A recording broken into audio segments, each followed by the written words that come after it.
Murshidabad rail station এলাকায় একটি বেসরকারি হোটেলে পুলিশি অভিযানে 4 জন মহিলা এবং 3 জন পুরুষ এবং তার সঙ্গে হোটেলের ম্যানেজারকে হাতে নাতে পাকড়াও করেছে মুর্শিদাবাদ থানার পুলিশ।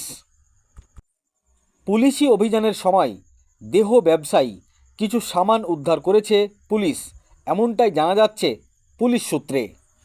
মুর্শিদাবাদ থানার আইসি অনিরুদ্ধ বাগ, এএসআই কোয়েল দত্ত, এসআই জালালউদ্দিন আহমেদ সহ অন্যান্য পুলিশ কর্মীরা এই সার্চ অপারেশনে অংশগ্রহণ করেছিলেন।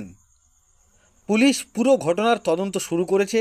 এছাড়াও এই ঘটনায় আরও অন্য কেউ জড়িত আছে কিনা সেই বিষয়ে তদন্ত শুরু করেছে মুর্শিদাবাদ থানার পুলিশ। এই ভিডিওটি যারা দেখছেন ভিডিওটি শেয়ার করবেন, চ্যানেলটি লাইক করবেন আর সাবস্ক্রাইব করবেন।